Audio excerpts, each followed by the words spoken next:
புரட்சி செய்யக்கூடிய ஒரு நாள் வரும். அந்த நாளிலே நேபாளத்தில் என்ன நடந்தது, வங்க தேசத்தில் என்ன நடந்தது, அதே போன்று இந்தியாவிலே மோடி அவர்கள் விரட்டி அடிக்கப்படக்கூடிய ஒரு நாள் நிச்சயமாக இந்தியாவிலே வரும். பாரதிய ஜனதா RSS பயங்கரவாதிகள் இந்தியா விட்டு விரட்டி அடிக்கக்கூடிய ஒரு புரட்சி இந்தியாவிலே ஏற்படும் என்று கூறி தமிழ்நாட்டுக்கு ஆபத்தா, இந்தியாவுக்கே ஆபத்தா, பயங்கரவாதிகள் சதி திட்டம் தீட்டுறதாக தகவல் கொண்டிருக்கிறது. சமீபத்தில் தமுமுகவுடைய மாநில துணை செயலாளர் மைதீன் சேட்கான் ஒரு மேடையில் பேசுகிறாரு. இந்தியாவுக்குள்ள பெரிய புரட்சி ஏற்படும், எப்படி நேபாளத்திலையும் பங்களாதேஷ்லையும் ஏற்பட்டதோ அதுபோல் இந்தியாவிலையும் ஏற்படும் சொல்லி அவர் ஆணித்தனமாக கூறுகிறார்.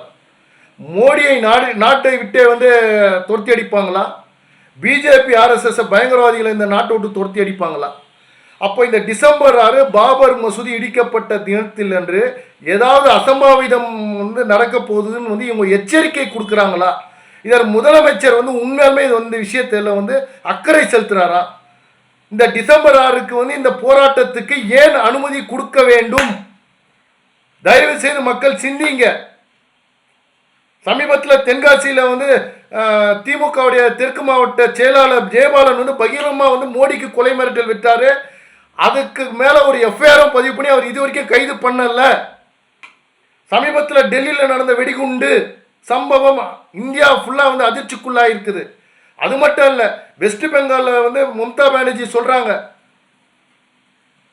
இந்தியாவிலேயே பெரிய ஒரு உலுக்கிடுவேன்னு சொல்லும் போது இதற்கு பின்னாடி பெரிய ஒரு பயங்கரவாதி சதி திட்டம் தீட்டப்படுகிறதா? முதலமைச்சரே கவனமாக இருங்கள், தமிழக மக்களே கவனமாக இருங்கள்.